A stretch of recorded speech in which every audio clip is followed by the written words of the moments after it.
Good evening, race fans. We are at virtual Kansas Speedway tonight for the Kansas Indy 300 as part of the Mega Driver 86 IndyCar Series on the Elite Racing Channel. Good evening, everyone. I'm Mark Gillespie, along with Dave Huckleberry in our producing role.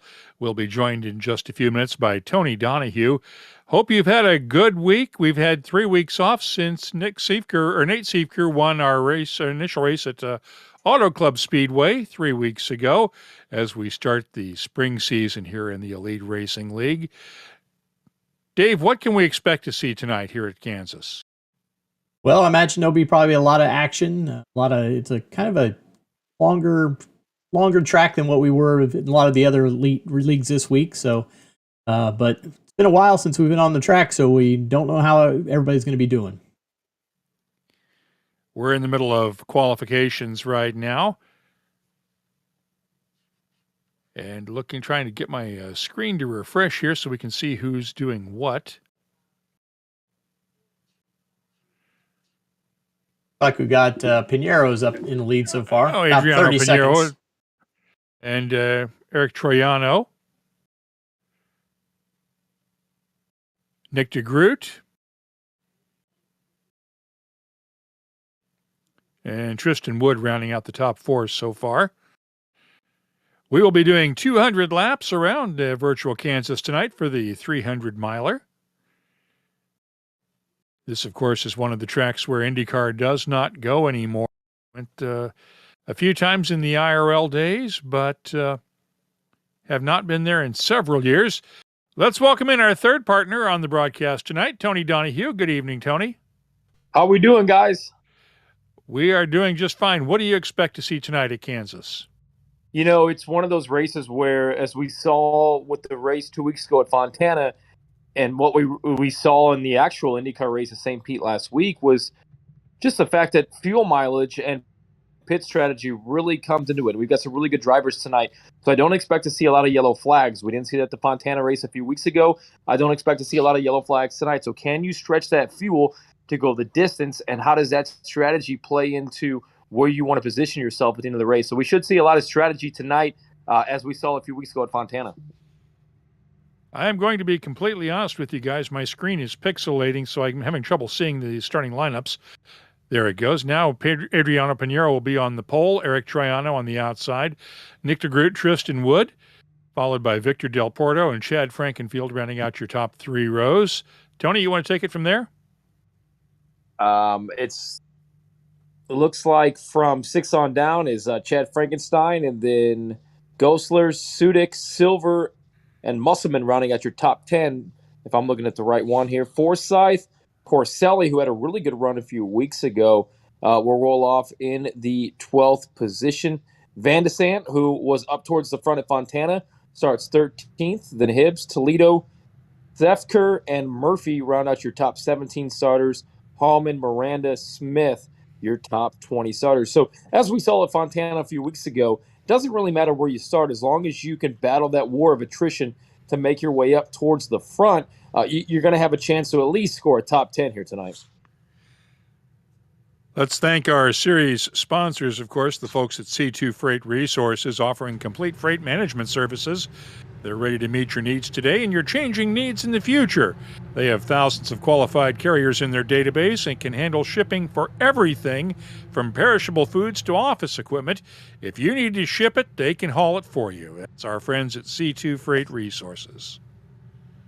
As we get away on the first pace lap tonight, pace car is off. Let's get ready to go racing now. Adriano Pinero leading him down to the starting line. And we are green. And right back to yellow. I think we had a little trouble in the back of the pack. Let's see if we can see what happened in the back. There's Pinero pulling away. And the accordion effect starts up, and oh boy, there we go. Yep. Looks like Chad Frankenfield involved in that one. Oh, wow. That'll cause some damage to the pixels. And just like that, the Kansas Indy 300 gets a little crazy on the start there. And like you said, the accordion effect. You're waiting for that guy to go, and you're waiting for that guy in front of you to step on the gas, and it just looks like they're on the outside of the front row, got a little bit stacked up behind everybody, and then like you said, accordion effect, chain reaction, and we got some guys flying over the top of each other.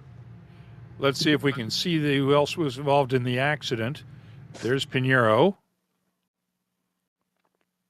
Okay. Dave, can we see it from Chad's in-car? Sure. So that's the fourth row. It looks like here's Chad. There's the accordion effect. He's getting spun. Car up over the top. And I can't tell the car numbers on those two in front of him.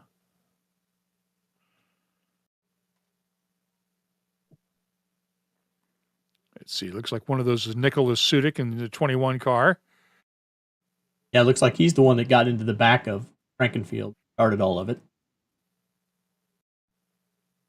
And it looks like Frankenfield just almost got punted from behind there. And an innocent bystander of the stack up. And as you mentioned, Mark, the accordion effect. And really, we see it daily in IndyCar, then here too, just the reaction time, even on the restart, you only have a split second to be able to move and make those moves. And everybody wants to pounce on the start to get rolling and maybe gain a few spots. Let's take a look at Forsyth's in-car if we can.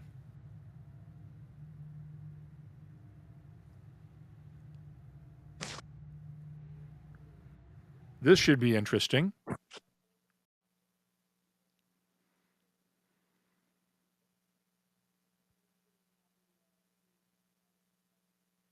Okay, we're rolling on board with Forsyth as everything cuts loose in front of him.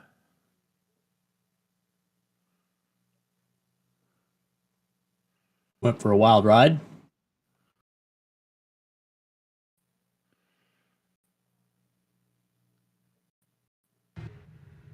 But we are back to live action now under yellow. Like the three cars involved are back out on the track.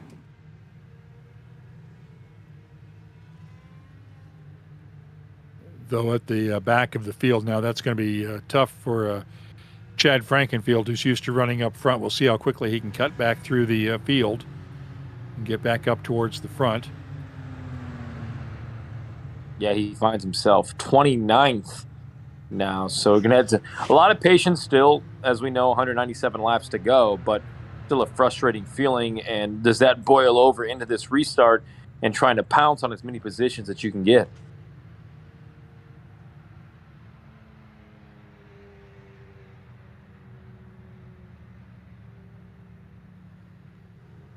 It looks like Nicholas Sudik is still in the pits. And am I wrong about that, or? Yeah, he still looks like he's getting repaired. Yep, there he is. He was the car, I think, was he the one that got into the back of Frankenfield? Yeah, he was the one that made the initial contact. So Jari Brubaker is shown in your lead right now, followed by Adriano Pinheiro, the pole sitter, Nick DeGroot, Eric Troiano, and Victor Del Porto rounding out your top five. I believe the lights are out on the pace car.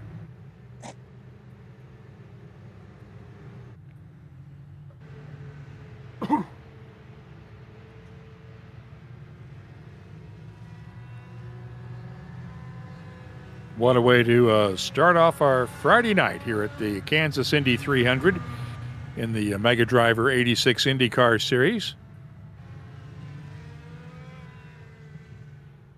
While we're still in yellow, Tony, give me your thoughts on St. Pete this past Sunday. Yeah, St. Pete was a lot of fun. I was actually down there for the first time, and the thought that really comes to mind first is awesome to have a first-time winner with Team Penske and Scott McLaughlin, but the fans, there was 200,000 people they estimated that came to the gates in 3 days. It was jam-packed to walk through the paddock. If you haven't been to St. Pete, I highly recommend it. It is a great place, beautiful venue. Really good to see Scott McLaughlin get that first win. We kind of waited for him last year to contend, and he had that awesome run at Texas in race number 2 to finish second, but we really didn't hear from him the rest of the year. But Roger Penske great start of the year for him, bringing 2 first-time winners to victory circle. So was really impressed with that run. Alex Palou, your champion from last year, kind of picks up where he left off. And the number that really comes to mind for me is 7.1, which is the average finish of Alex Palou last year to win the championship. So well above that for Palou. Great run by Will Power, who just celebrated his 42nd birthday this week, finishing third. And an awesome run by Rinus VK as well in the 6th place position. He really had a chance to compete for the podium, had the fuel strategy gone his way, but they never got the yellow that they really needed, so had to back down and save some fuel. But just an awesome race, and I guess the really only downfall and the misfortune is we've got to wait 2.5 more weeks to get to Texas. So I'm ready for the next IndyCar race for sure. Well, we waited this long to get to St. Petersburg. We can wait 2.5 more weeks to get to Texas. This is true. The thing that I was surprised by was the difference between the 2-stop and the 3-stop strategies. Yeah, the guys that were trying to do the 3-stoppers just didn't quite it just didn't quite work out for them. Guys like Rossi and I think wasn't VK on a 3-stopper at one point as well, or am I wrong on that? Yeah, VK and Herdo were on a 3-stop, and we're hoping for a yellow. But the problem was, as we know, there was only one yellow that came out throughout the entire race, and that was on lap 22 when David Malukas found the wall. But yeah, again, a great venue. Just absolutely fell in love with the city of St. Petersburg and how close it is to the water and how accessible it was to a lot of things. And I hope they do. I would love to see it in Indy. It'll probably never happen to do a street course race, but it was just certainly a great atmosphere and a great start to the 2022 season. Sounds like a lot of fun. I really need to get down there one of these years. I'm jealous that you got to go. Wear your sunscreen if you do get a chance to go. Oh yeah.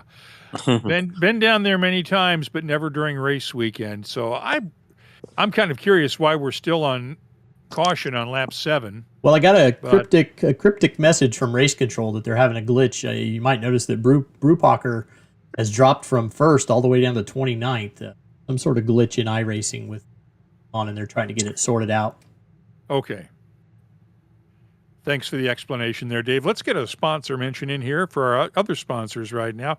Blue Egg Marketing, the marketing department for small businesses. They are your marketing department. If you run a small business, they are your biggest fan. They know that constraints catalyze creativity, and they help businesses punch well above their weight class. We want to thank our sponsors at Blue Egg Marketing for helping us bring you iRacing every Friday night. During the spring, we'll have our next race, I think, in 2 weeks from tonight on the 18th. It looks like we're getting ready to go green again. I think they pace back without the pace car and take the green on the following lap. Right.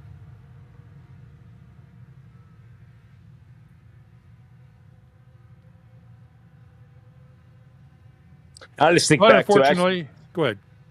I was just going to mention, I ran into Buddy Rice over the weekend, who is a former Kansas winner. Just talking about some of those closest finishes. If you remember, him and Vitor Mira going down to the wire. And I think we're poised to see that here. And if we remember at Fontana a few weeks ago, we had so much strategy playing out and a lot of excitement towards the end of that race. So if we can have half of the excitement that we had at the end of that Fontana race where different drivers were on different strategies, and our leader right now, Pinheiro, was right there as well, we're certainly set up for a great Kansas Indy 300 here. We are back to green flag racing now as Pinheiro heads down into turn 1. Heading up the backstretch now with a slight lead, about a quarter of a second over Nick DeGroot. Eric Troiano, Victor Del Porto, and Tristan Wood rounding out your top 5. Running the first 8 laps under caution.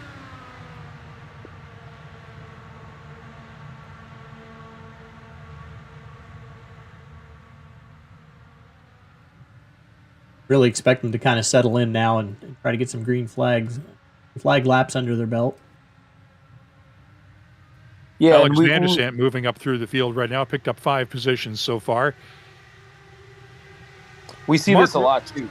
Are we looking at a lot of fuel strategy already? Like, you want to get racy right now, but you also know if you're leading the race in Pinheiro, you're going to have to watch that fuel strategy where maybe you pit a lap or two before the rest of the field, which might not be a bad thing because we've seen this, especially in these iRaces, that it can get very busy during those green flag stops. So if I'm Pinheiro right now, I want to keep the lead. I might be burning a little bit more fuel than the rest of the field. That means I'll come in a lap or two earlier, but I should have a very clean and clear pit stop where I can get into my box and get out early. I want you to keep an eye on the 97 car, Alexander Vandersand. He's up 6 positions right now, has moved up into 8th position.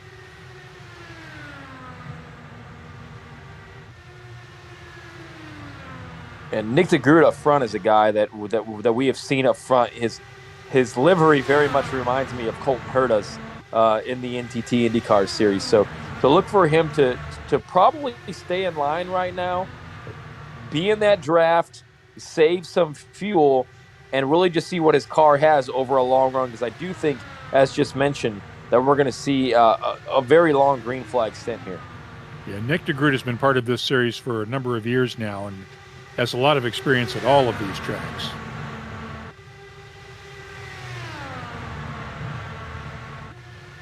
Musselman now up to 6th place.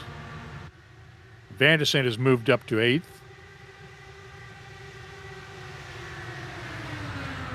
And Del Porto, they're in 4th.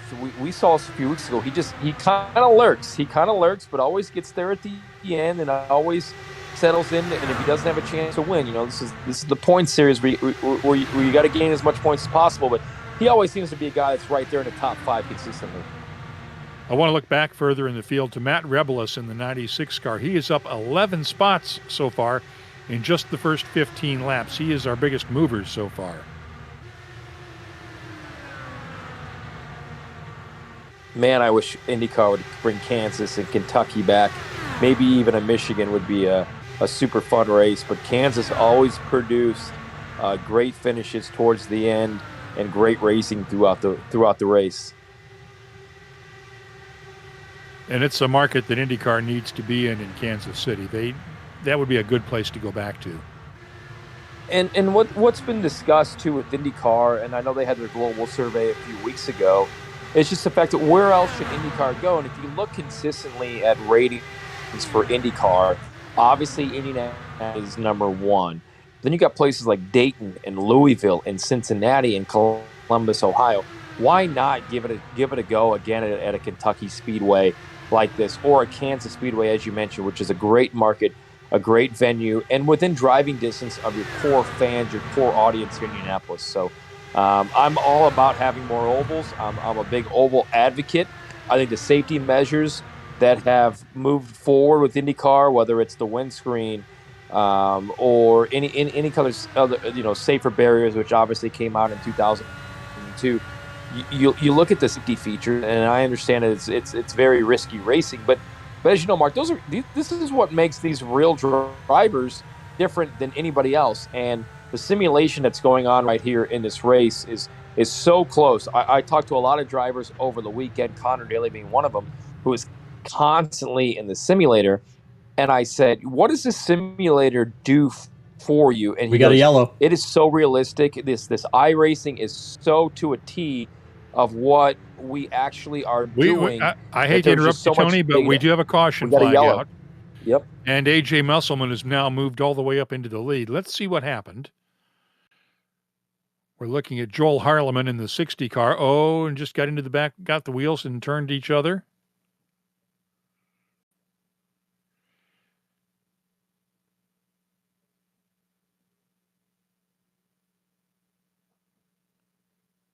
That's David Porcelli, also involved in the crash in the 93.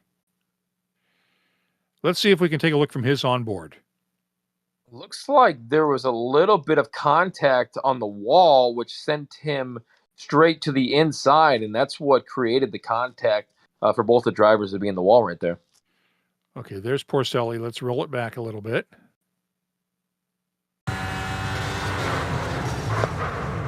Yeah, he's the car that got, so it was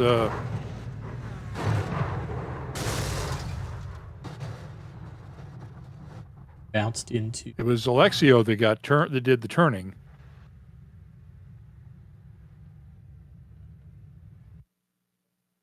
At that point, he's already off the track. So we'll roll back on Alexio now.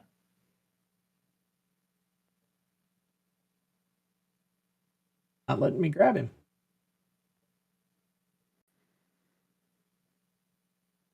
No, he was way back behind the.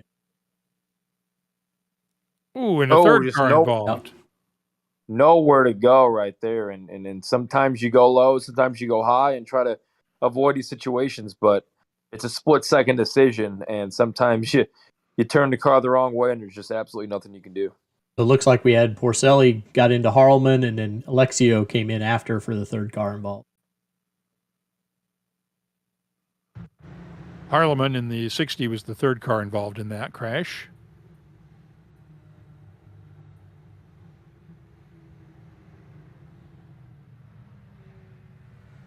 Got a couple cars jumping to the pits early. AJ Musselman still your leader as we complete lap 21. Should see some leaders on the pit road here as we've got 21 laps under our belt. But again, most, I would say, Mark, estimated 8 to 10 have been ran under yellow so far. Yeah, it's been, we haven't had that long green flag stint that we keep talking about, but we're due for one now, I think. Forsyth and Hosack have come to pit lane.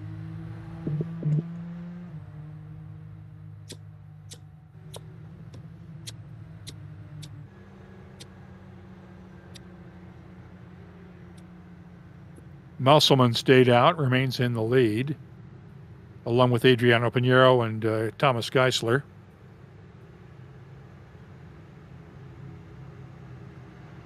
Chad Frankenfield has moved all the way back up to 6th place now after being dumped early in that first lap incident.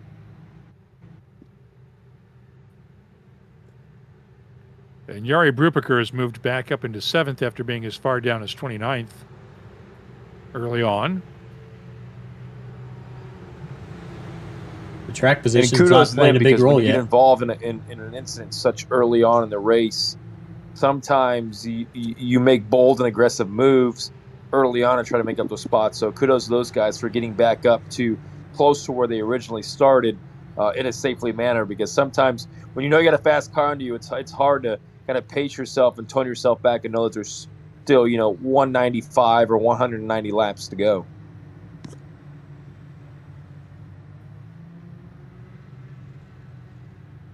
And Van de Sant is still up 10 positions. He's in 4th place right now.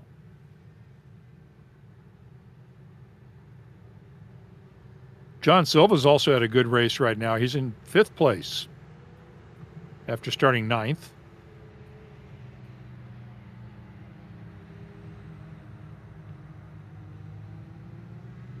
You can take a look at the points we didn't get a chance to throw up before we started. Nate Snefker leading after winning the race at Fontana a couple of weeks ago. Del Porto, Nick DeGroot, Pinheiro, Musselman, your top 5 in the standings.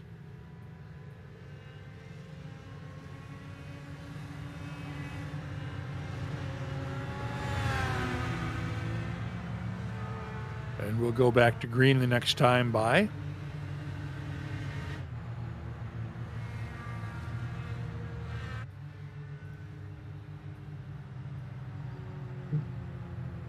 Once again, we hold off one lap after the flag waves to go back to green flag racing. So we'll go by return to racing this time by.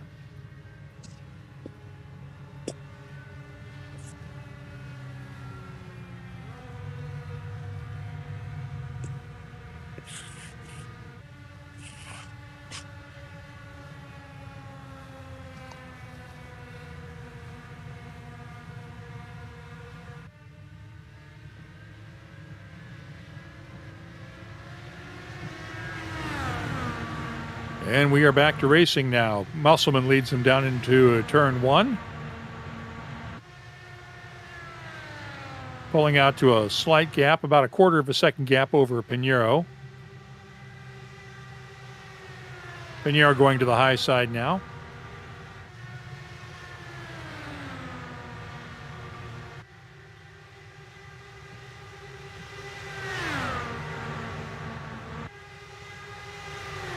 Pinheiro tucking in right underneath the bumper, the back wing of Musselman. Van de Sant up to 3rd now, passing Geisler.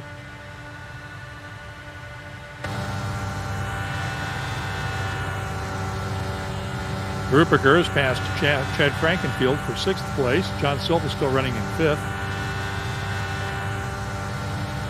You're on board with Adriano Pinheiro right now, trying to look for clean air in that turn.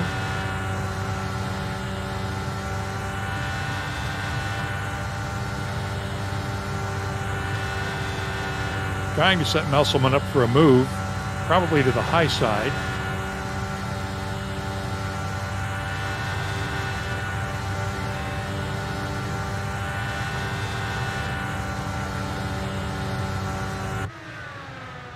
Pinheiro keeps taking that higher line through the turns, and it's holding him up a little bit. Almost like a game of peekaboo right now. Like, hey, I'm right behind you, and I can make a move to your outside, but I'm not going to because we're only 26 laps in. But it's almost like one of those intimidating factors. Like, hey, I'm here, and I think I can get around you on the outside. And that's something that's going to be in his head later on in the races. Okay, Pinheiro's right behind me. I know he's got a fast car. And if you're Musselman, you're going, well, I think he can get around me on the high side, but if this comes down to it at the end of the race, I'm going to be able to block and keep that low line, and I'm going to bet on myself around that low line to be able to make it around faster.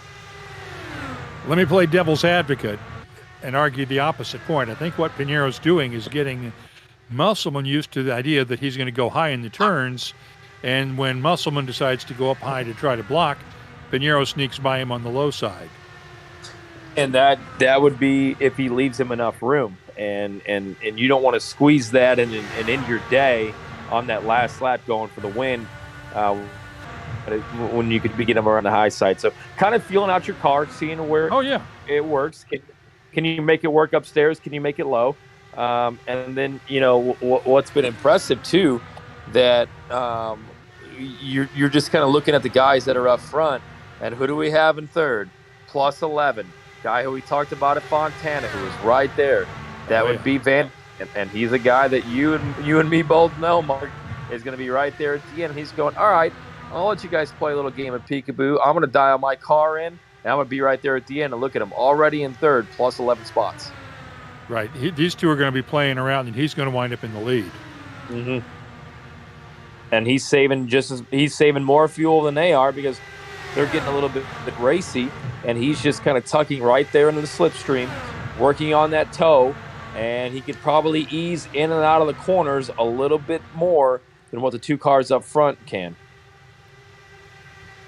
We've got to give some credit to John Silva, too, for holding on into 4th place, up 5 spots right now. He's giving Van de Sant everything he can handle for that 3rd spot. Oh, no, we've got a crash. Ooh, he saved it. He saved it. It looked like Silva and Van de Sant came together and touched wheels, and they managed to hold on to each other. They managed to hold on to it. I thought for sure that they were going into the wall. Van de Sant drops back to 6th. Nick de Groot pulls up into 3rd now to get around. Silva hangs on to 4th miraculously. And it just looked like one was coming up and the other was kind of going down, maybe trying to get that slipstream off of each other. But 2 great saves there to keep both of those cars pointing in the right direction and ongoing. I don't know if we have the in-car from either of those, but Dave, if we can pull that up.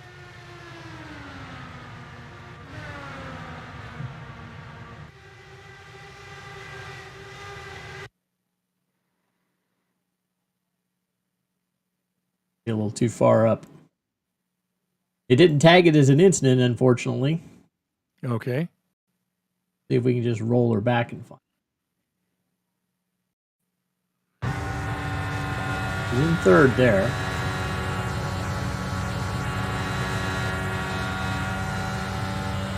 So it should be further up.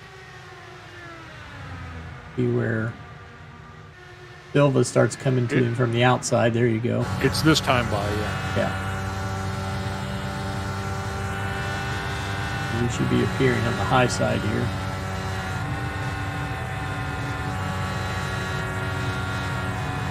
Because it was coming onto the main stretch, so it should be at the end of this next set of turns.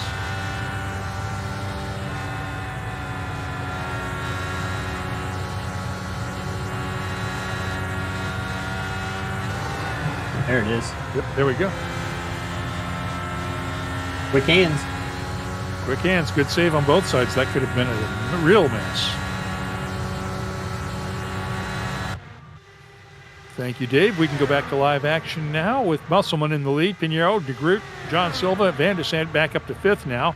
Thomas Geisler 6th, Victor Del Porto 7th, Eric Troiano 8th, Tristan Wood 9th, and Chad Frankenfield up to 10th place now. Actually, Nate Sifker just passed Chad to go into 10th place.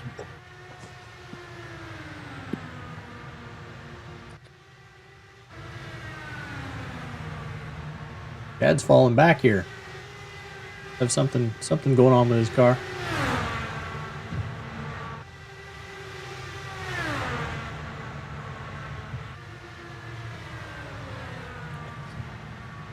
And how about this, Mark? We talk about the great field that's going on right now, but IndyCar coming up, Texas in a few weeks. We're going to add another driver full-time, and Ed Carpenter should have 27 cars at Texas, which should be a phenomenal race here for the IndyCar Series in a couple of weeks.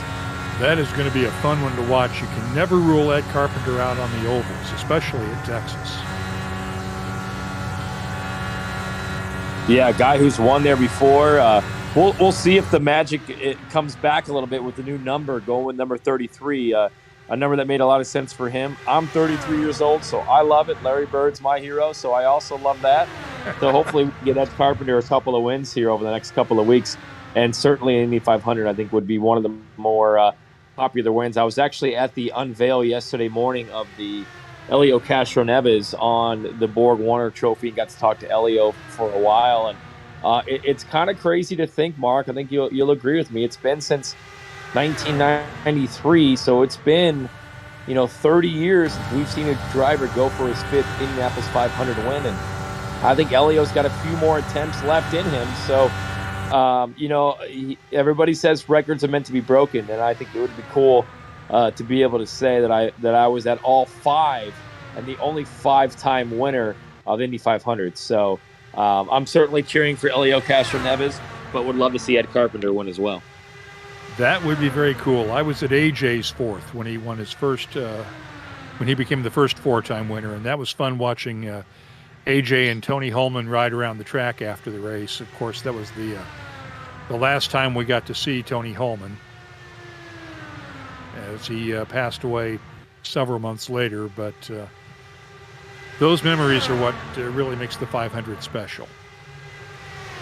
And it's all about traditions, and we are, 86 days away from the 106th Indianapolis 500. How about these leaders right now, though, with Musselman clearly leading the charge right now, but you got Pinheiro. They're kind of going back and forth. They're racing side by side, racing clean.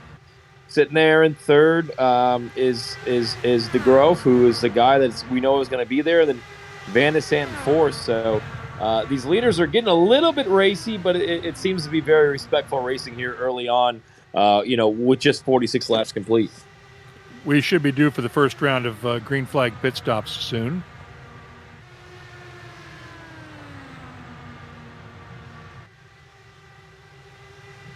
It looks like a lot of the field has already pitted. Just our leaders haven't.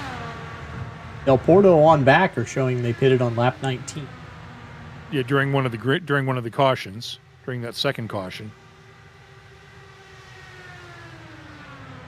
And this has really been the longest green flag run that we've had so far tonight. We knew, as you mentioned, Mark, we were due for this, but this is a little bit longer than what we've had so far to start the race. So we'll see if time starts to fall off as far as lap times for these guys, and if the leaders from about 6th on up to 1st start pitting here in the next 4 to 5 laps.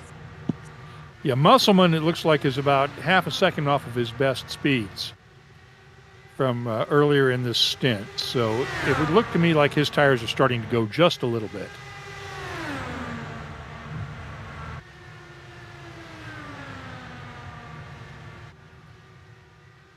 And Pinheiro is also off about half a second as well, so neither of them have pitted yet.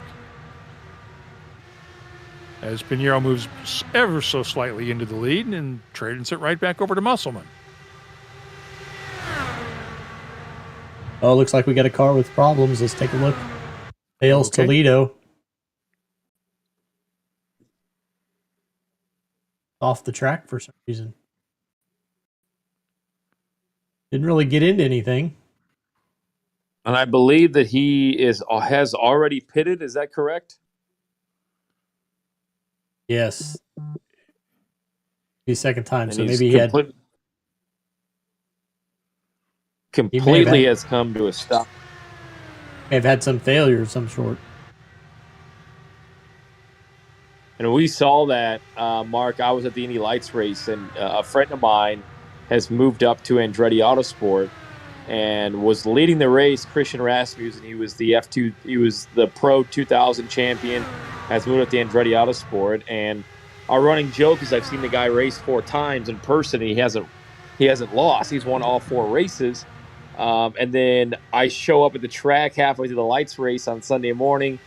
He's leading it, and then he has a mechanical failure with about a lap and a half to go. So sometimes you just never know when those mechanical gremlins will come and haunt you. Yeah, if I were him after that, I wouldn't take you to Vegas with me if I were a betting person. I am the Costanza of betting, that's for sure. We have Chad Frankenfield. Chad Frankenfield hits the pits. He last came on lap 7, so he's undercutting everybody else. The other leaders who have a pit. And that was under that first caution. So it looks like, Mark, give and take with a lot of yellow flag laps, you can go. Well, Chad was also involved in that first lap accident, too, and had to get repairs, so that's why he was in the pits. So we're looking at 42, 43 laps, depending on yellows? Well, everybody out there has gone 53 so far. For a little bit longer than that, yeah. Still 5 left. So we should be watching for pitting anytime soon for the 2 leaders. Yeah, it looks like Musselman dove in, coming down pit lane.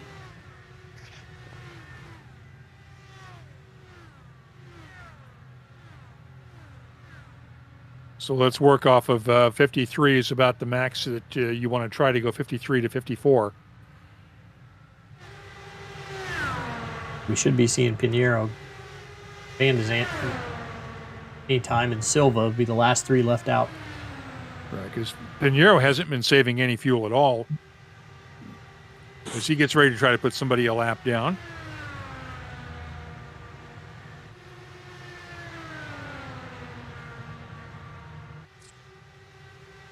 Chad Frankenfield. Okay. Couldn't see the numbers there. Yes, Frankenfield just came out of the pits. But he'll get that lap back when Pinheiro comes in.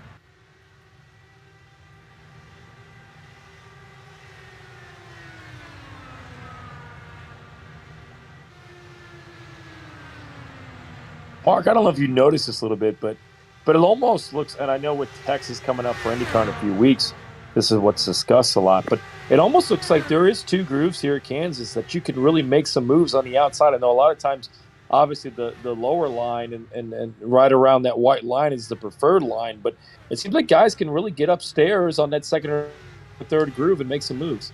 Yeah. And Silva's now in the pits, and Van de Zandt is also, Silva's coming out of the pits. Van de Zandt is also pitted. So now we're just waiting on Pinheiro.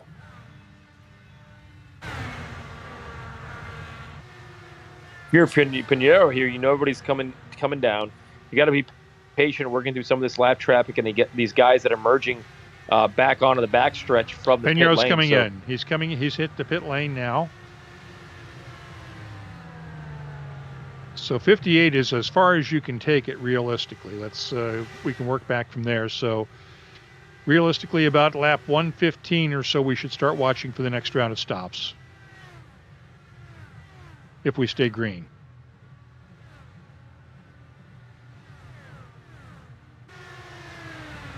That puts Victor Del Porto into the lead. Eric Troiano and Jared Rexing rounding out your top 3. And Nate Siefker, our points leader, is up into 4th place now. Rexing's moved up a whopping 25 spots from his original starting position tonight.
Del Porto has a solid lead. Let's get a quick mention in for Powerhouse Recycling, offering the highest level of customer service in the industry for each load they process. Time and time again, they have account reps that are always available, prompt and on-time pickups, and customized recycling solutions that keep Powerhouse Recycling as a North Carolina market leader.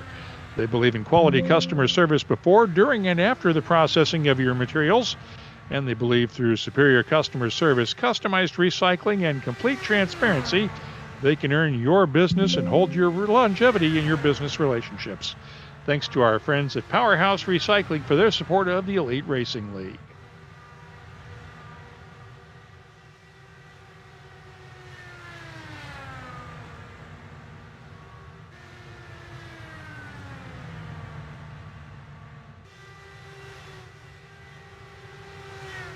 Tony, now that we've gotten through that first round of stops for everybody, you want to give us a quick shout out for Burnout Sports? Yeah, absolutely. Appreciate that. Yeah, we're down at St. Pete, as we mentioned, and we had our power rankings. So it seems like everybody loves to debate the power rankings, even though we're only 1 week into the season. So check out the power rankings at burnoutsports.com. We also have our weekly podcast with myself and Luke Edwards, who works out at the IMS Museum. So we'll have you up to date on what's going on at the IMS Museum. They got a lot of cool exhibits coming up as well. They've been a great partner of ours. So, yeah, check us out at burnoutsports.com for all things IndyCar and a little bit of NASCAR coming up as NASCAR heads to Vegas this weekend. That's right. We'll be watching the action from Vegas this weekend since we don't have IndyCar to watch. But tonight we're at the Kansas Indy 300 with the Elite Racing League and Mega Driver 86 IndyCar Series. Victor Del Porto in the 27 is your leader with a gap of almost 4 seconds over Eric Troiano. There's a battle for third right now between Troiano and Rexing. Rexing's in third.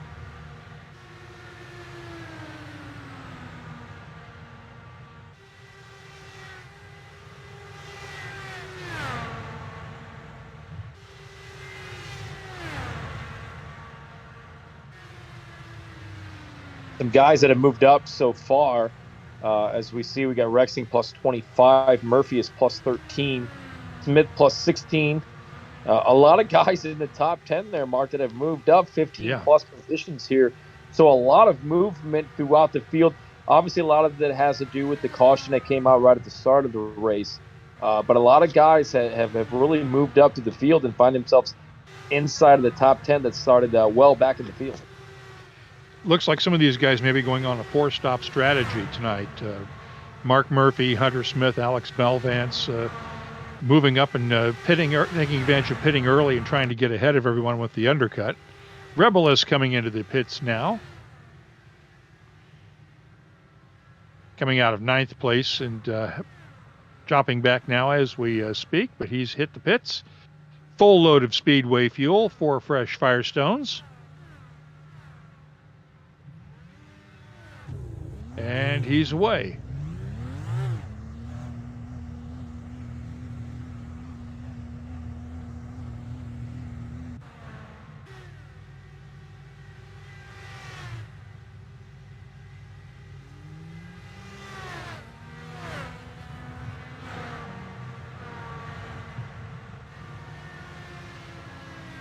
So we should be seeing them coming in probably about the next 5 to 7 laps, I would think.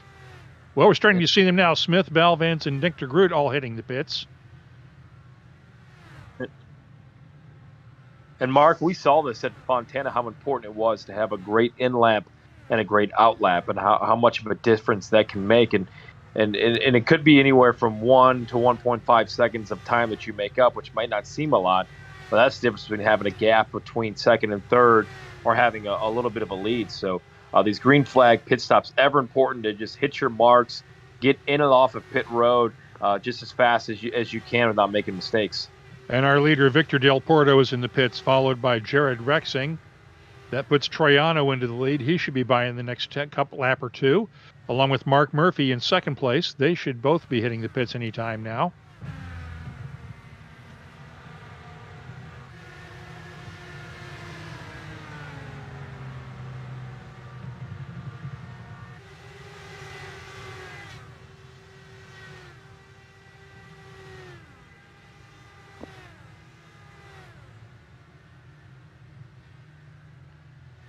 That should put Atsushi Kanada into the lead.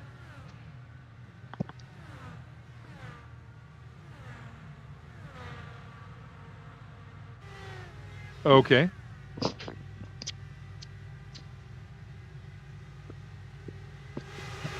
Pinheiro and Van de Sant back to the on that longer strategy.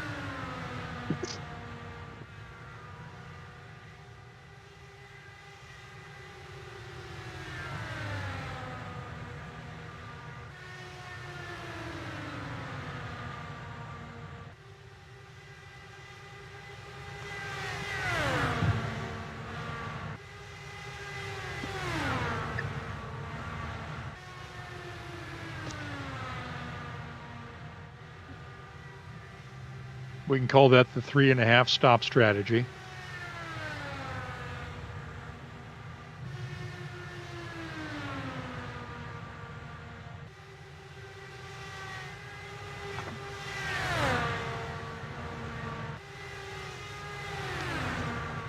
And Mark, we really saw it at Fontana. Like we knew the strategy was changing directions, and we had guys that weren't sure if they were going to make it. And at the end of the day, the strategy really played in that Fontana race, and I think we'll see that same thing happen here at Kansas.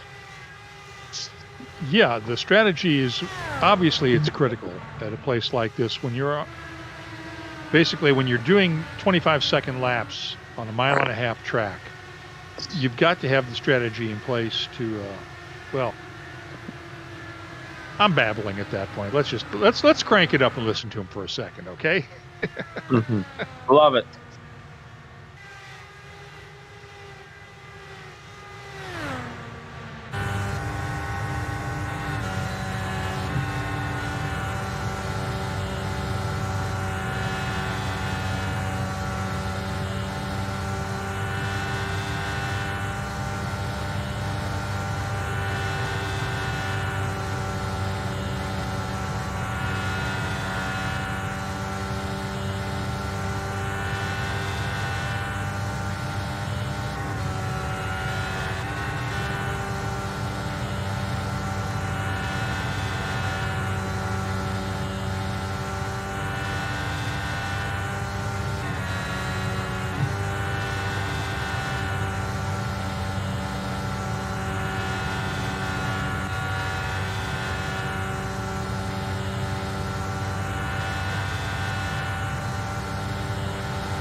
We're on lap 85 of 200 in the Kansas Indy 300 tonight in the Mega Driver 86 IndyCar Series on the Elite Racing Channel. Good evening once again, everyone. I'm Mark Gillespie along with Tony Donahue and Dave Huckleberry. We're bringing you all the action tonight as Alexander Van der Sant continues to lead in a battle with Adriano Pinheiro. Thomas Geisler, Victor Del Porto, and Jared Rexing rounding out your top 5 cars.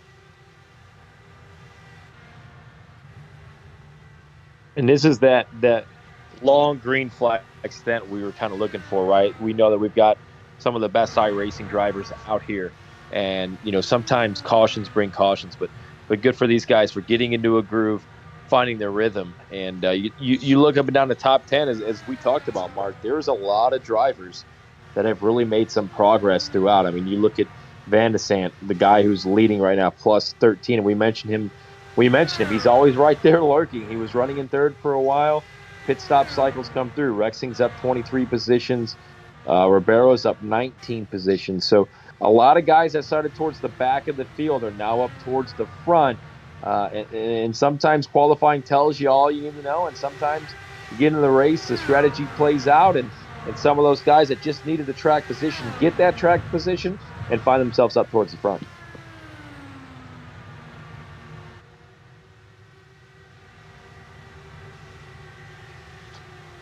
He's snuck into 9th place, up 9 spots from his original starting spot tonight. Let's go on board with Nate for a second here.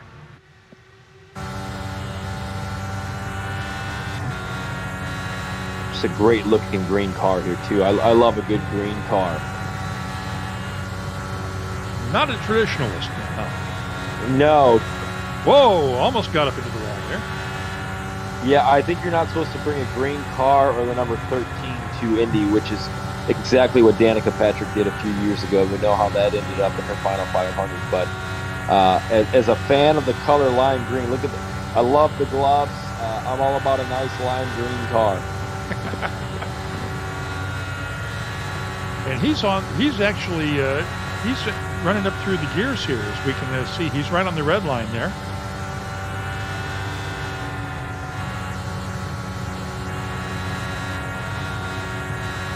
What I'm noticing here as he kind of works his way through traffic is his car seems to be comfortable on any line that he takes, whether it's on the high side of the track or the low line. He can really work his way through traffic on the outside, and when he needs to go low, his car will stick to the bottom. So that's good confidence for Nate as he continues on in this race, knowing that if it comes down to a last couple of laps shootout, he can put his car wherever it needs to be to make those passes and make those moves to win the race. Right, it takes guts to run up around those walls at 220 miles an hour. Well, and take that high line. You look at what Thomas Scheckter used to do in the 2000s, and really nowadays it seems like Santino Ferrucci's one of those guys that has no problem hanging it out on the outside and making those moves. So if you got the car to do it underneath you, it's always good to know that on lap 92 you got a good car that can go in any direction you want. Because in 100 laps from now, when it comes down to that last 10-lap shootout, you want to know where you can put your car and where your car works the best. And it's good knowing that whether you go high or low, that your car is going to make it. Mark Murphy just moved around Seeker into 10th position.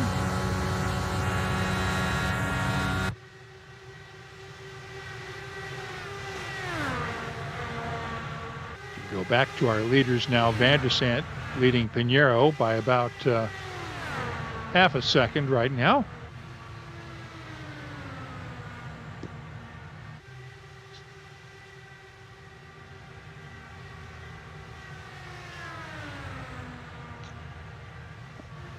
Approaching the halfway point of tonight's Kansas Indy 300.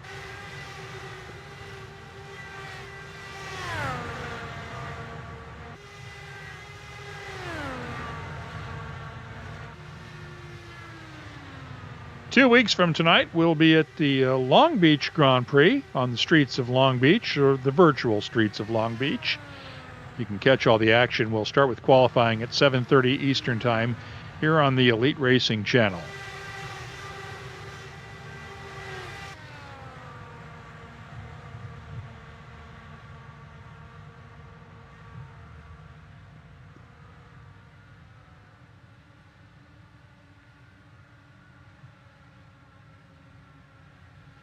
A little close there for Van de Sant.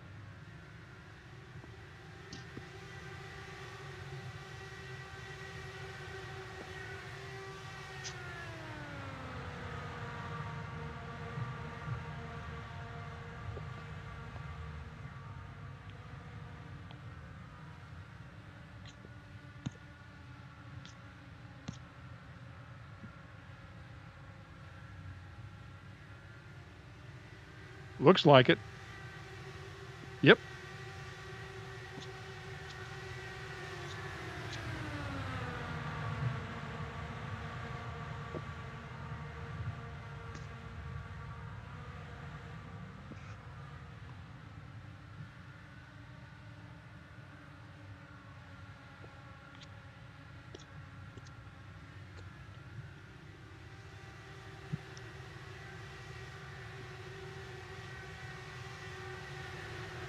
He's up to a full 1.5 lead over Pinheiro.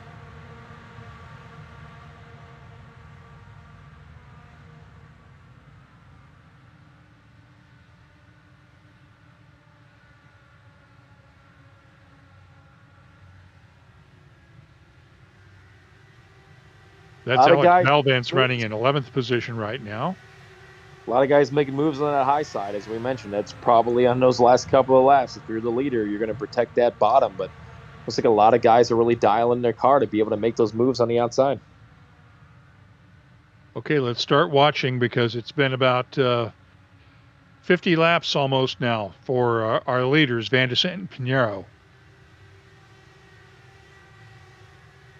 And we know they got to about 56 to 58 laps on their first stint. And this has been all green flag running ever since. So there should be no way they can do 56 to 58 laps of full green flag running. They should be hitting the pits any time now.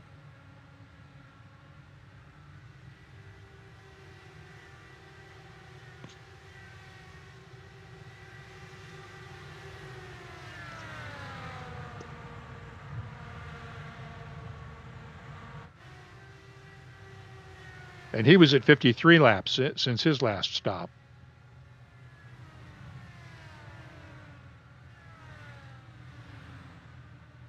So that could very well be a barometer for our leaders.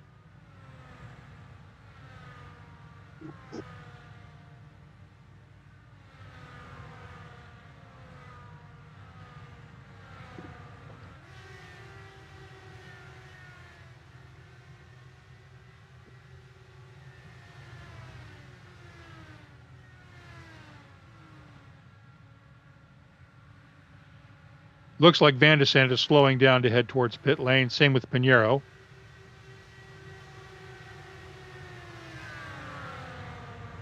And just as I say that, they start speeding back up again.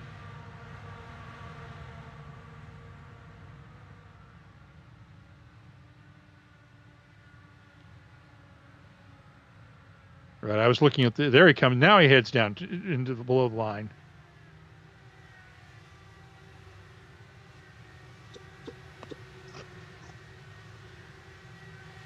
Ooh, had to hit the brakes, locked him up a little bit to try to hit the pit speed.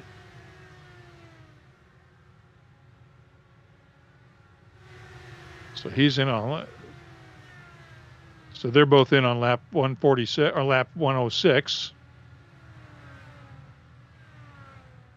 So realistically, one more stop after this for both of our leaders.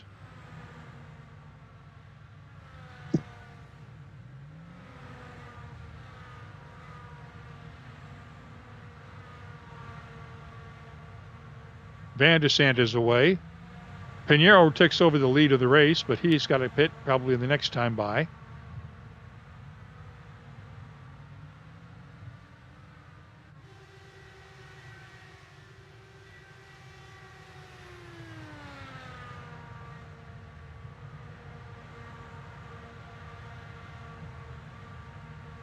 Now this is the 50 lap point. It's been 50 laps now exactly this time by for Pinheiro, or this last time by. So as he dives down into the apron.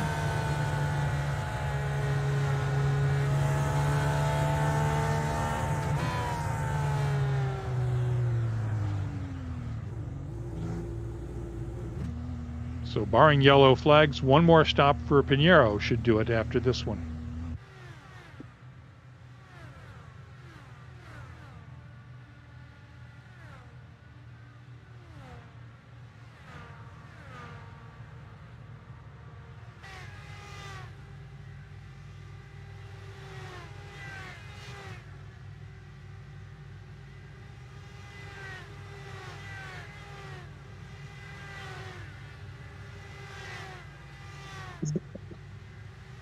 Yep.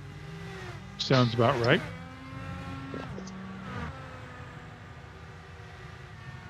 And at that point, Pinheiro and Van de Sant should cycle back up to the lead again.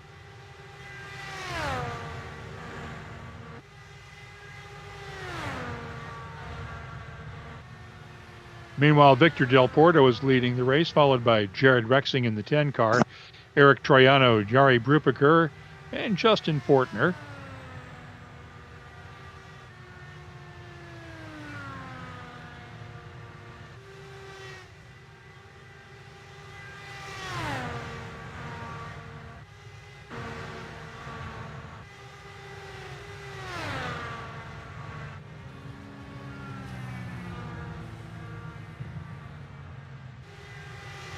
Fortner's now moved into a 4th place. Brupaker's hitting the pits.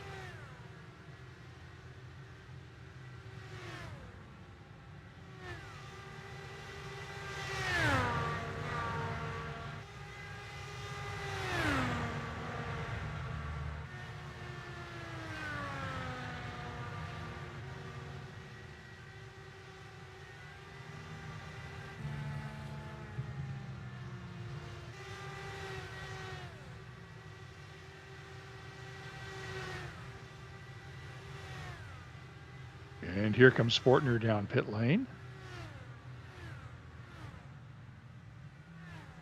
He'll hit his marks.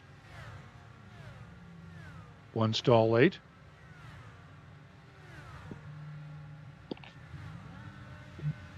Fresh tires, fresh fuel, and he's away.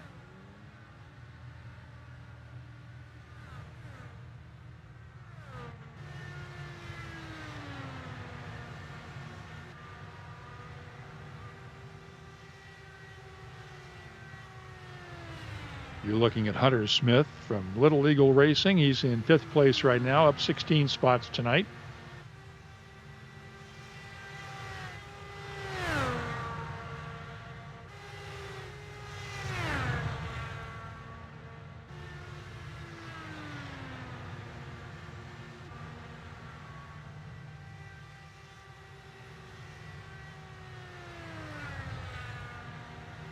This batch of leaders, the top 5 or 6 cars, ought to be hitting the pits in about the next 5 laps.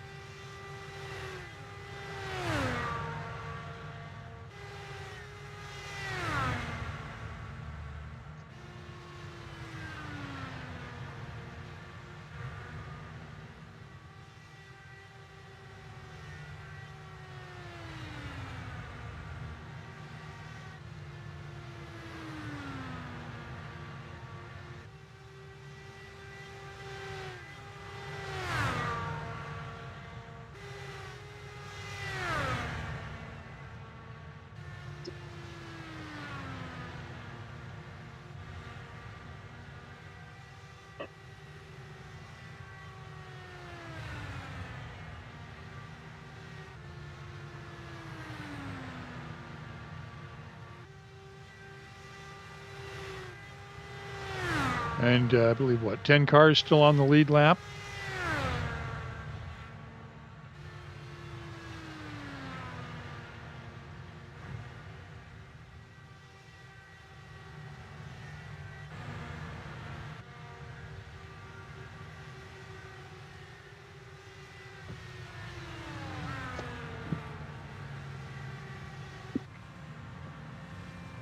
Hitting from the lead. That'll put Jared Rexing into the lead. In just a second here. What a great night to start for Rexing to put himself in position to be up front with a chance to win this thing. I mean, he's up, 27 positions after a bad qualifying effort. So So kudos for him for using that first 100 laps to kind of put himself in position to have a chance at a win and definitely a top 5. Yep.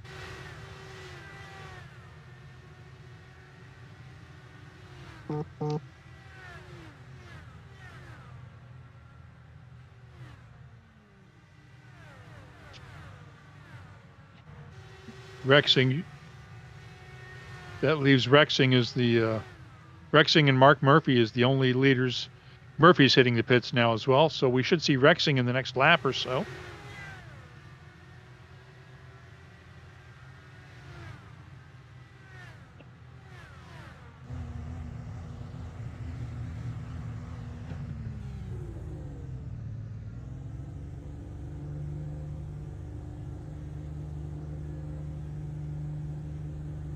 And Rexing's hitting the pits. That'll put Van de Sant back into the lead, followed by Thomas Geisler and Adriano Pinheiro.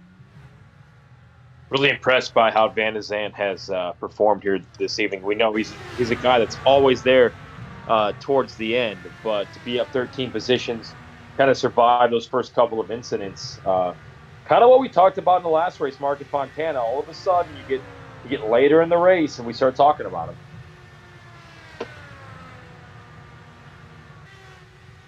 That's one of the benefits of being a veteran in this series and understanding where to make your moves and how to take care of your car until that last 50 laps or so.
Plenty of action going on back in the pack as well. Let's ride on board with Nate Siefker.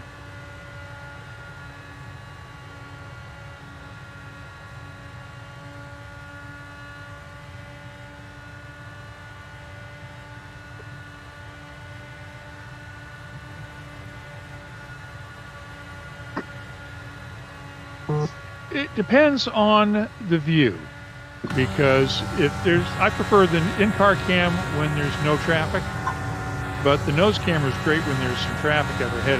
It's the nose cam, if you don't have anybody up there to get a reference point off of, it's not as interesting.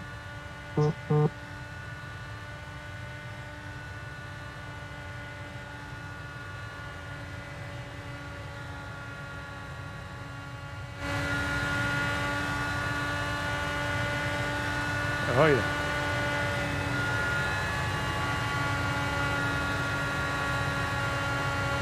The problem? Oh, yeah. But that's when it was still, the cameras are still tilted so far forward that you can't see the driver. You can barely see the wheel, let alone the driver's hands. I'll take this view anytime. And it really shows that the aero screen really doesn't make that much of a difference anymore. Yeah, it's kind of been once you get used to it.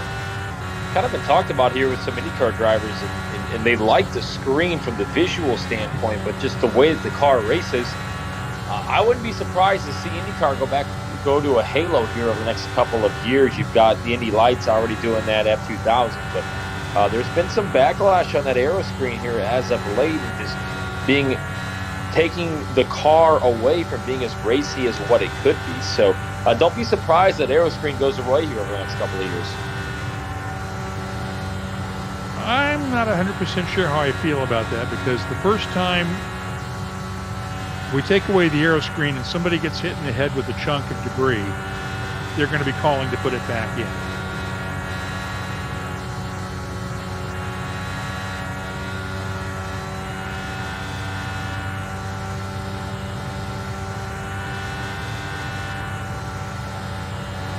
There's got to be a way they can build some vents into that air screen where it won't shatter, but where you could at least get some fresh air moving in through there. Yeah, it's still plenty of time to develop that and to tweak it to where it needs to be. Because keep in mind, the DW12 was never designed to have that air screen on. They put that thing on and added 60 pounds of top-heavy weight with no chance for ventilation. But when you're designing it from the ground up, you can put the air vents in to make sure that there's more comfort for the drivers.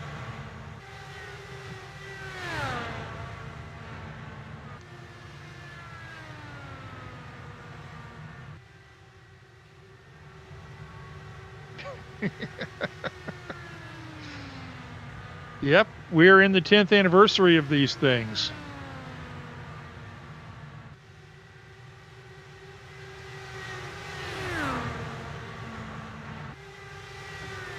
And I'll never forget being at the first test at the Speedway with Dan Weldon in late September, and just him praising the safety features and how great this car was going to be, and just how much, really input that he had when he tested it and is working the tweaks out, and obviously the unfortunate circumstance that happened, but was a guy that was a huge advocate of this new car, and as we know, it's now been named after him. So we're always thinking about Dan. I got to visit his memorial down at St. Pete over the weekend.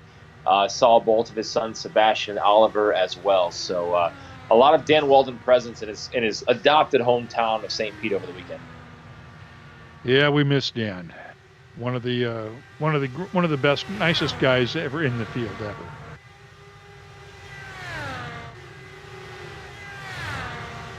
Yeah, certainly will always be missed.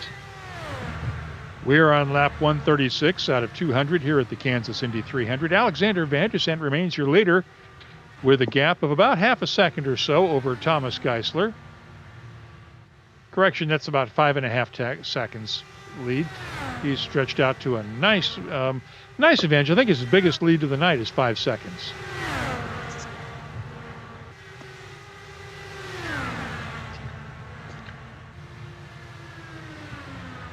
Between Pinheiro and Geisler.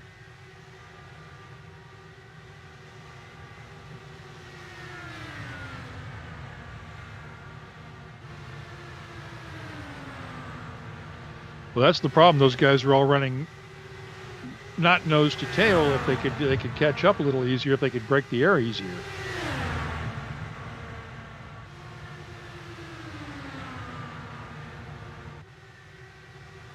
But that side-by-side running is allowing Van der Sant to get up to almost a 6-second lead now.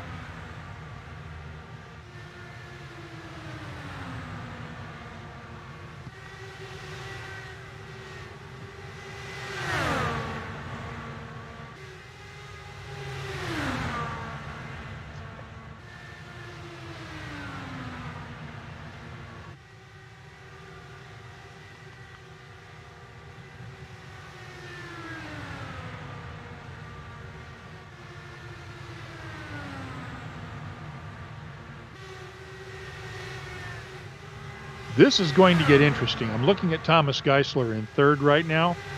His last pit stop was on 96. If you figure 50 laps of full green, that's 146, which means he's not going to have enough to make it to the end without making a fourth stop.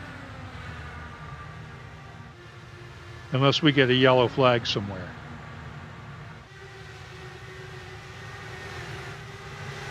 But Van der Sant and Pinheiro can both, based on if they get 50 laps out of this stint, they can make it with one more stop. But Geisler is going to need 2. Unless we get a yellow.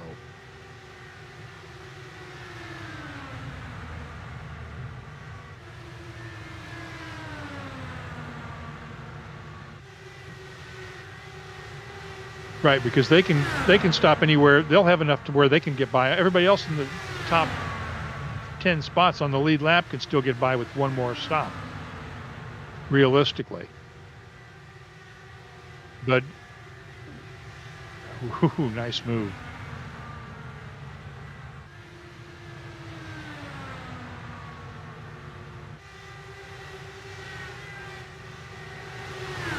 And here comes Geisler now. Lap 143. So if he gets 50 laps of green out of this next one, he's going to have to pit on 193 out of 200 and do a splash and go.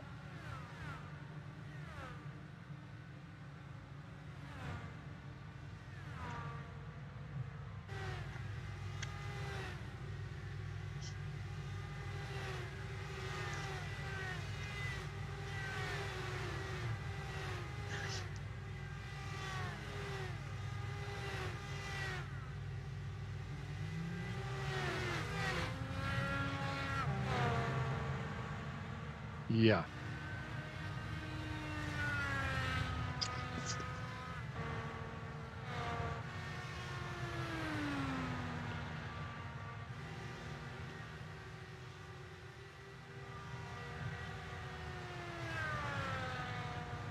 Van der Sant's lead is up to almost 7 seconds now.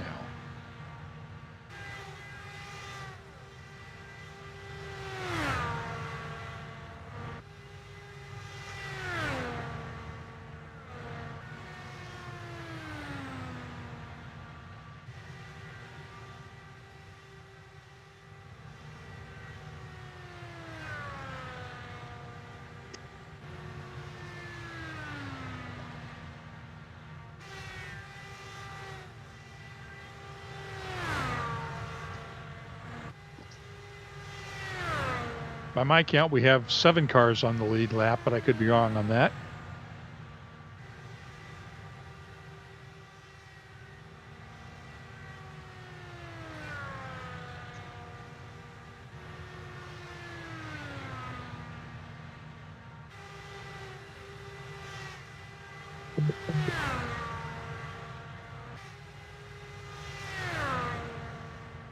Okay.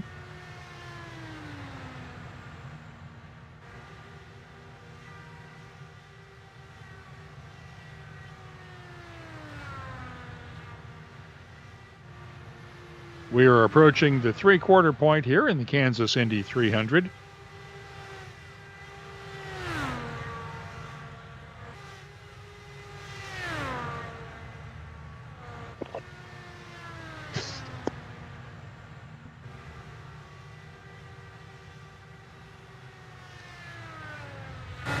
While we're waiting for him to make that move on Brubacher, let's get a quick word in for our sponsors at C2 Freight Resources, offering electronic data interchange services.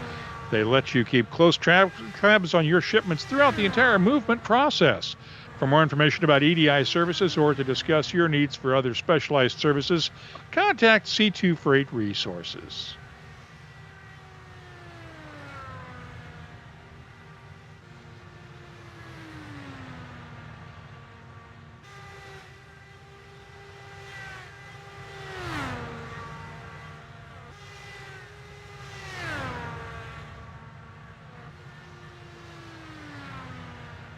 We're on lap 151 out of 200. Alexander Van der Sant with a 6.5 second lead over Victor Del Porto now.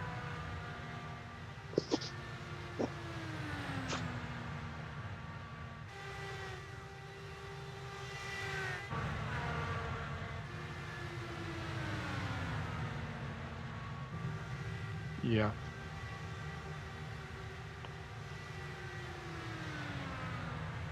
Right. Because he's got fresh tires.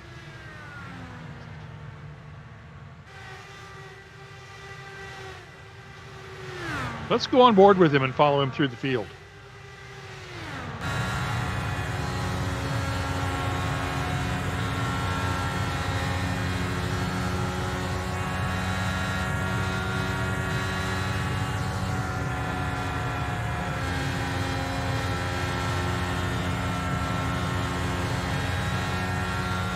Give you a sense of just how much of a difference fresh tires and full load of fuel can make when it comes to starting your fresh stint off when everybody else is running on used tires.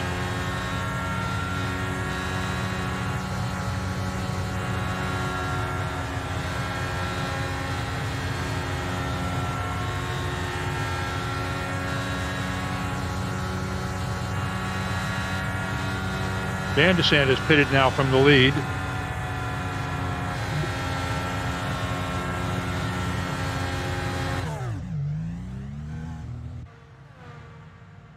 And he's away. Pinheiro should be the next one to pit.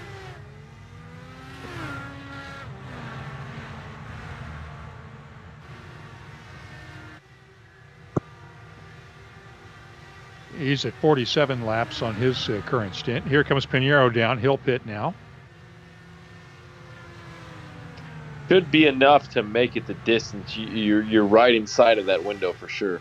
Yeah, this should get them enough to, both of them enough to finish the race, especially if we get a yellow. Geisler's the only one who's going to be in that danger zone, it looks like.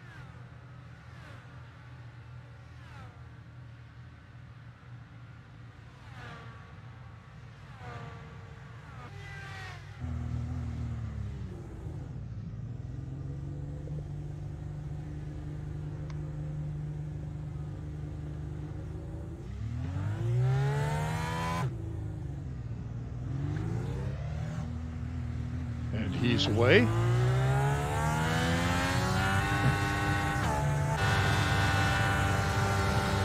But that puts Victor Del Porto into the lead.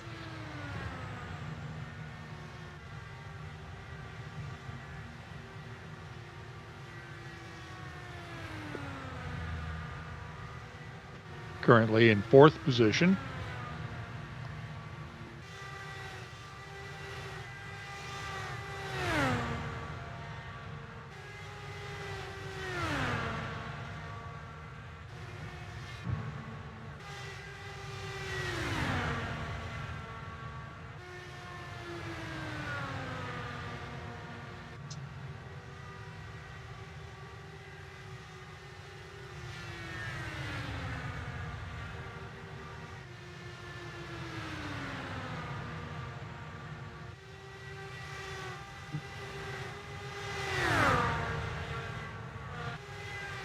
Del Porto having a time getting around lapped traffic there.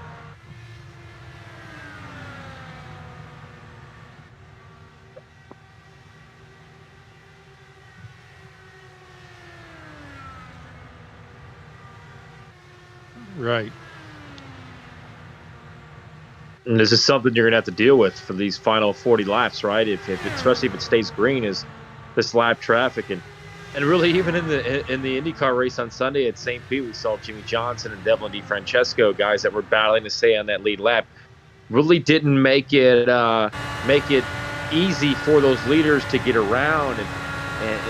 And my theory on this is like, look, if you're a lap car, I know you're seventh. You're still going to finish seventh or eighth, whether you're one lap down or not. So be patient and give those leaders as much room as they can, because as we know, what goes around comes around, and maybe next week or in a couple weeks you're in that same position, and you would want that same respect given right back. Yeah. Especially when you're, say, a Jimmy Johnson or someone like that who is trying to, allegedly maybe perhaps trying to help a teammate by slowing up the leaders just a little bit, or slowing up traffic behind when one of your teammates is ahead of you, and trying to be that rolling roadblock.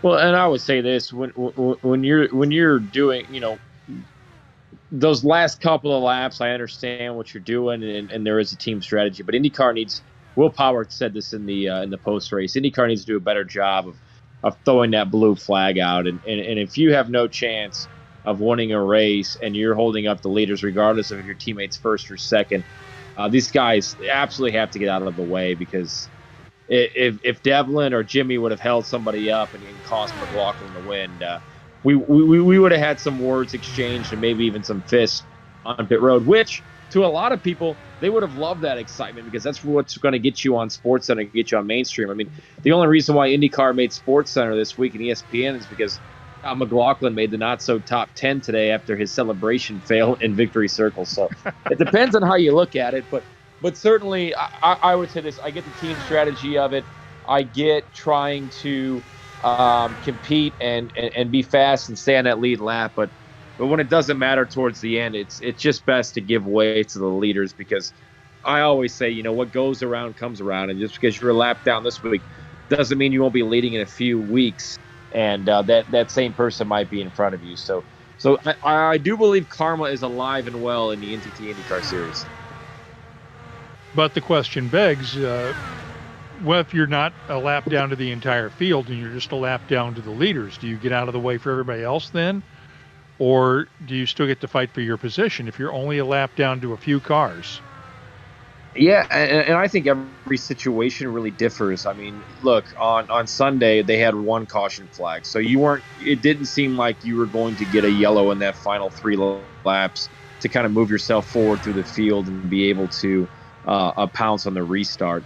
I think it's all circumstantial, as we know, and it just depends. But if it's an oval and you're at Texas and you're fighting the leaders to stay in the lead lap with 40 to go, I totally understand it. But on a place like St. Pete, where we hadn't seen a yellow in over 70 laps, I think sometimes you just got to give way. Our leader is pitting. Victor Del Porto is pitting on lap 168. His last one was 119, so he got 49 laps out of this stint. This should be his final stop.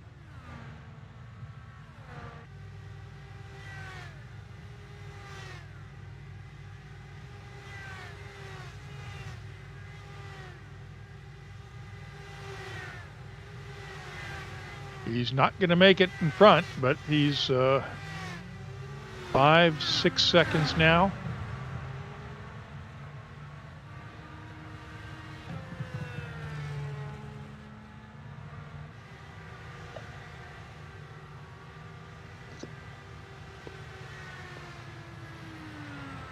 But Van de Sant does not need to pit again, should not need to pit again, so Van de Sant can basically just run it out from this play and play the string out from here.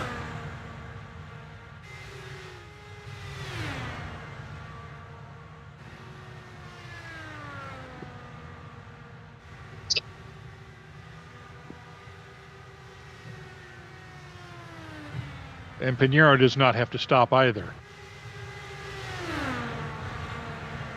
So everyone except Thomas Geisler should be good to go from the rest of the way, at least on the lead lap runners.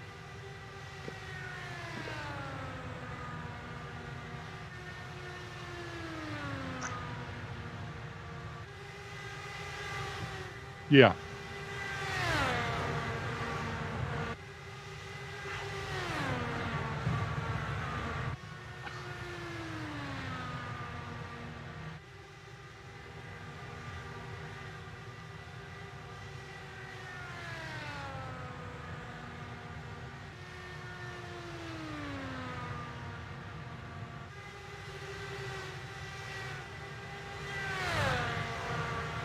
Let's go on board with our leader and do one last crank it up before the end of the race.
Okay, we can bring it back.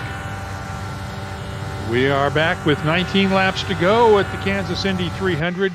Alexander Van der Sant is your leader with a 6.5-second lead over Victor Del Porto.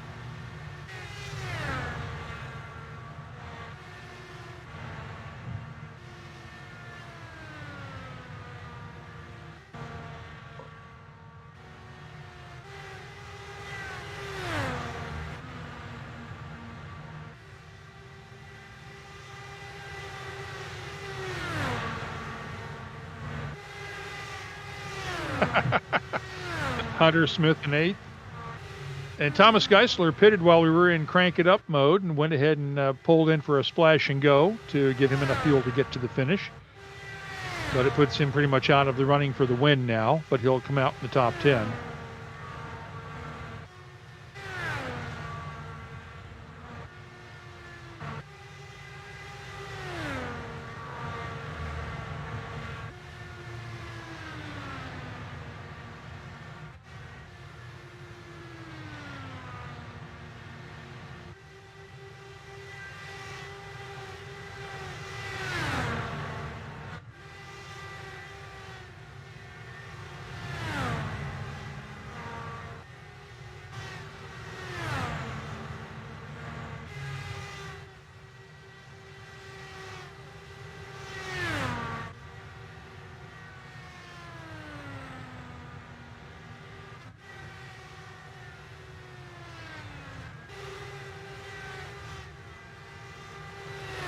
With Alex Van der Sant in the 97, who will presumably take over the points lead after tonight's race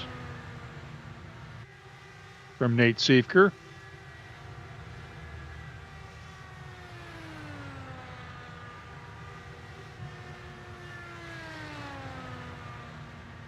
Although Del Porto's lead is Del Porto is now about a little over 5 seconds back. He's making up some of the ground.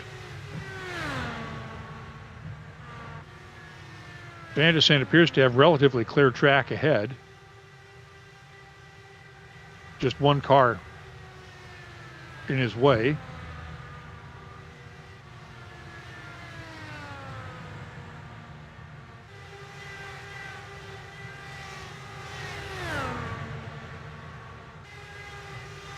Yeah.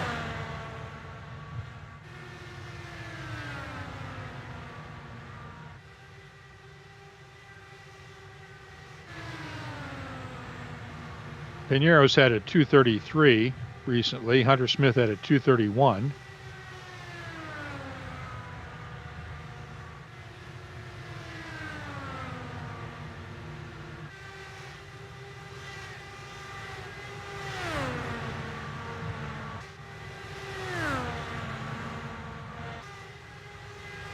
He's cut that lead down to less than 4 seconds now.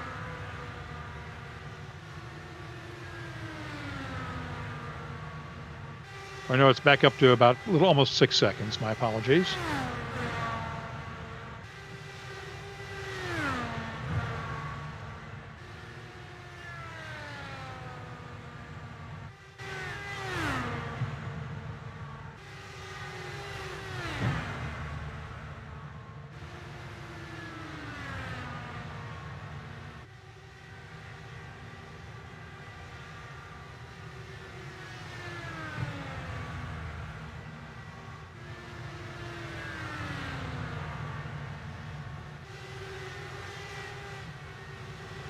We've got 7 guys in the top 10 that, based on if they finish here, that are going to end up advancing their position, which just shows you the amount of passes that we've had throughout this race and just kind of playing that strategy card right. Van der Sant, as we talked about early in the race, Mark, just a guy that's always right there and puts himself in position to win. He certainly has a chance here, and Rexing, I think, has had the drive of the race to move up from the 28th starting position to currently sit in 4th place. So kudos to those guys who have really been on the charge since lap 1. Oh.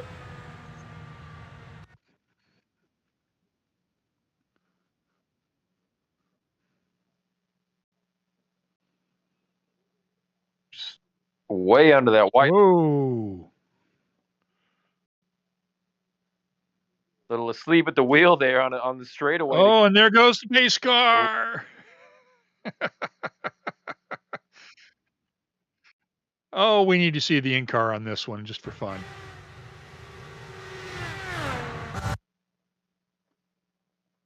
Sorry, Alec, but we've got to see this.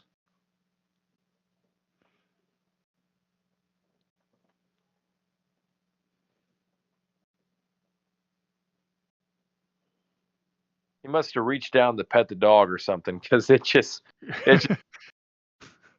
No pixels were harmed in the shooting of this video. Yellow with 6 to go. What happened? Oh, no.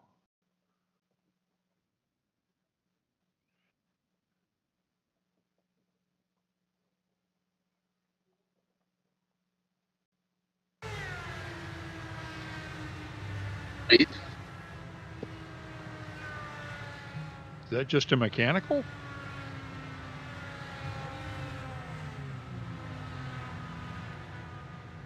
Doesn't look like there's any damage.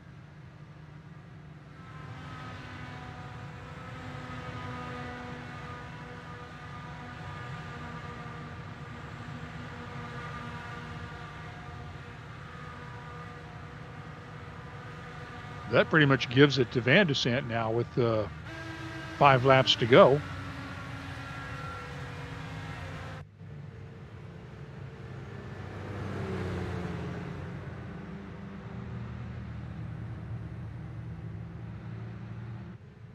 Oh, yeah. and this will really set you up for that restart where we talked about earlier in the race about where can your car work? Can it work on the lower lines? Can it work on the high side? Because you don't know where the guy in front of you is going to make that move. So this is kind of where you were learning in those green flag stints where you can put your car at for this certain situation right here to say, all right, can I go high when I need to go high, or can I go low if that's where the line is? Because you just don't know exactly where you're going to be able to make that move.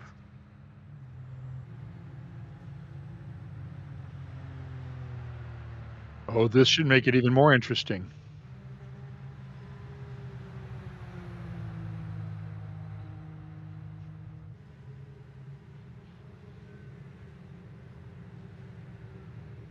But he's going to have more lapped traffic to get around.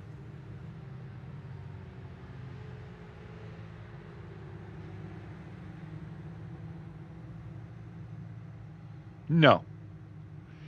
And keep in mind, realistically, you only have 4 laps to go because we're going to have one lap after the green flags before they actually get back to racing again. So take 1 lap away from this, 5 laps to go. Although we would have a green-white checker, I believe.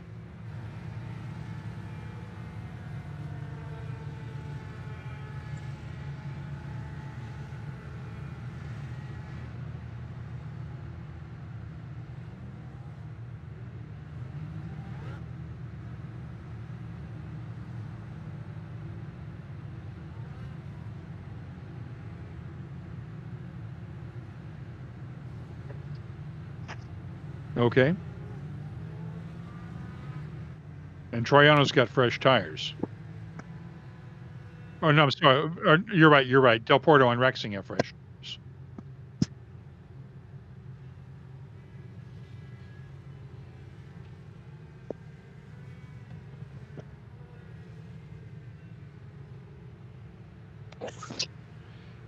And keep in mind that most of this was run green flag conditions. Van de Sant pitted on 153. If we have to go to a green-white checker, he's going to be cutting it really closely.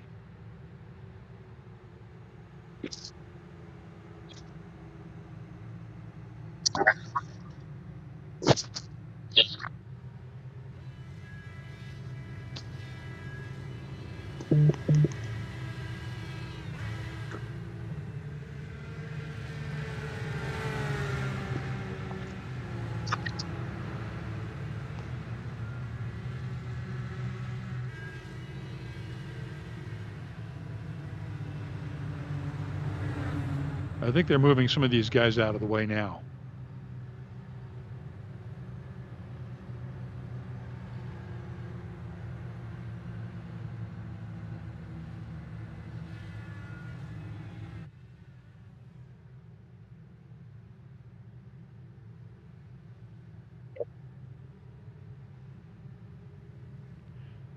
And watch for Rexing here. We know he has a fast car. He's up 24 positions. He's going to be a guy, on the outside line there in row number 2 that might make it interesting and go 3 wide into turn 1. So we're certainly set up for an exciting finish here. We're going to get ready for the shootout here. I think the lights are off on the pace car, so we will have, I believe, 1 lap to go when we actually go back to green flag racing.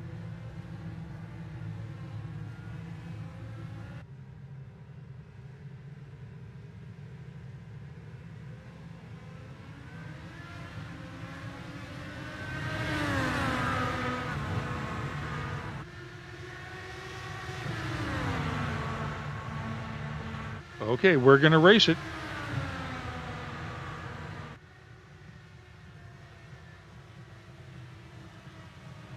Van de Sande takes the low line to try to block any moves coming underneath him.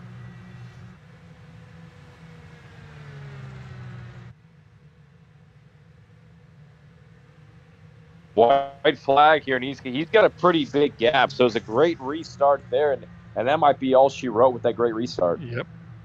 Del Porto's not making the jump that he had hoped for. Neither is Troiano. Is about a 3/4 second lead for Van de Sande as he heads down the backstretch for the last time. Whoa. We're back under. I thought he was slowing down, and then the pace car showed up. So,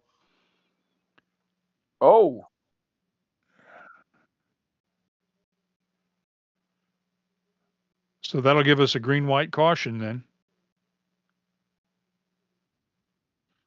Multiple cars involved. Ooh.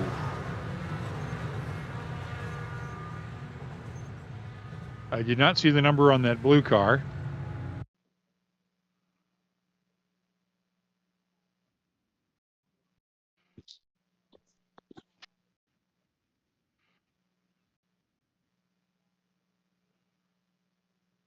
It's his second of the night.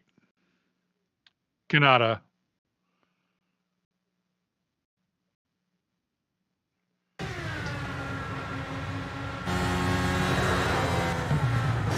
Oh. Never good when you can see the sky and only the sky at one point.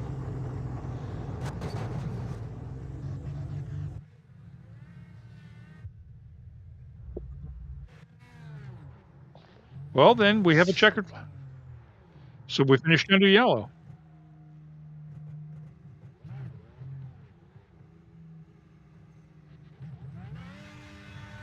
I think it was because it was on the last lap. So our winner is Alex Van de Sande. We'll get him up here as soon as he finishes his burnouts. We'll get him into the interview booth.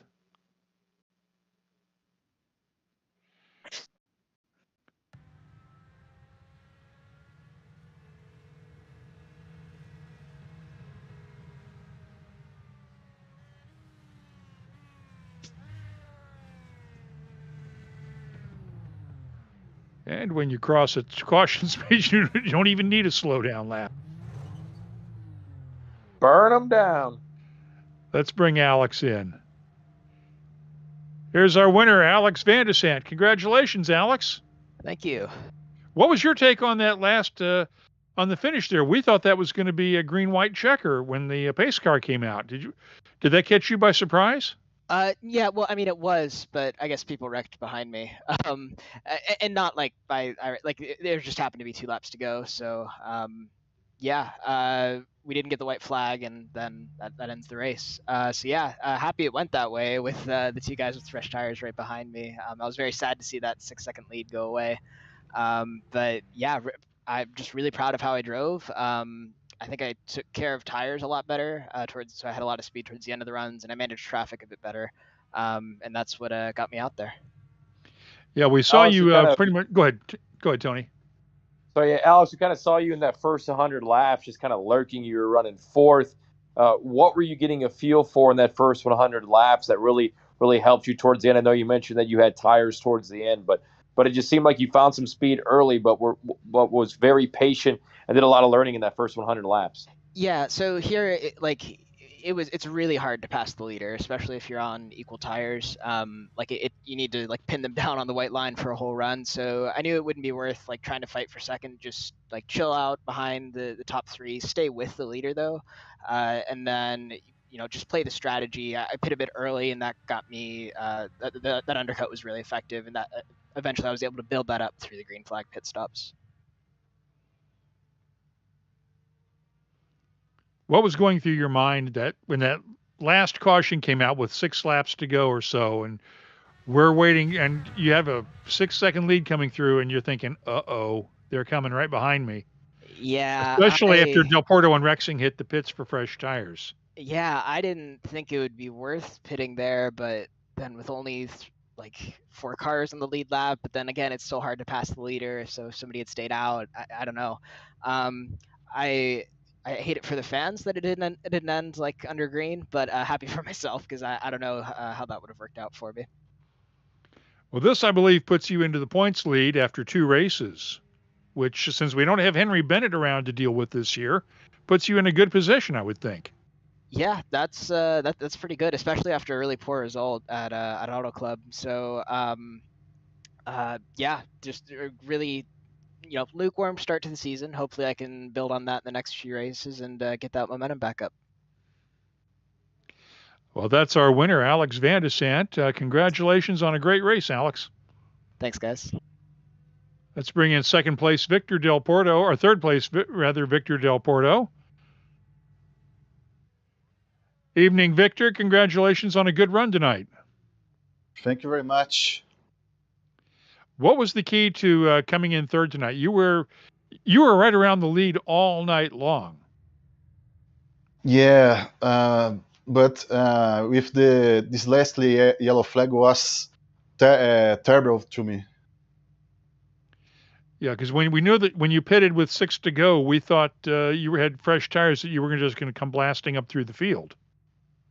Yeah, I didn't try this on other league, Brazilian league, and then drivers with new tires almost caught me in the last few laps. So new tire was the best decision, but without yellow flag. Sort of works out that way, doesn't it? Yeah, it's still a good result. I think the race was very good to me.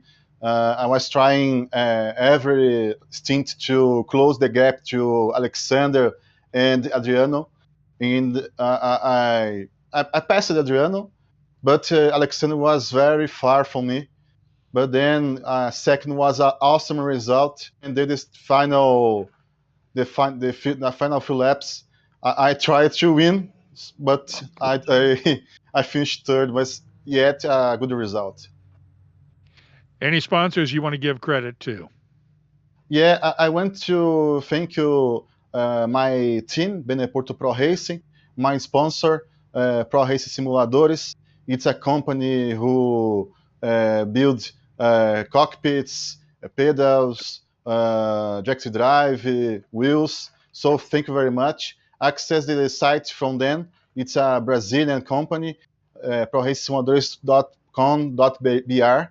My friends, Eric Troiano, Thiago Benedetti, Sam Daorions, Thiago Maicon. I want to invite you and all of you is watching us right now to follow on my Twitch channel, Victor Del Porto Race. And then I want to thank my family, my mother Lilian, and my cousins Julia and Guilherme. All right. Thank you, and congratulations on a good run tonight, Victor. We'll see you in a couple of weeks at Long Beach. Thank you. See ya. Victor Del Porto, our third place finisher tonight. And once again, that does it for us from the Kansas Indy 300. Join us 2 weeks from tonight for the Elite Long Beach Grand Prix on the streets of Long Beach. That'll do it for us. Any final thoughts, Tony? Yeah, just another good race. Very, very, very patiently, methodically. It was a little bit dicey early. We saw some yellows, but another green flag stretch towards the finish of tonight's race. 2 different winners to start the season, and And now we switch things up when we go to the street course at Long Beach in a couple of weeks. So that's certainly going to be something to keep your eye on. And can these drivers adapt to that road course after starting the season with two very fast ovals? Dave, any final thoughts?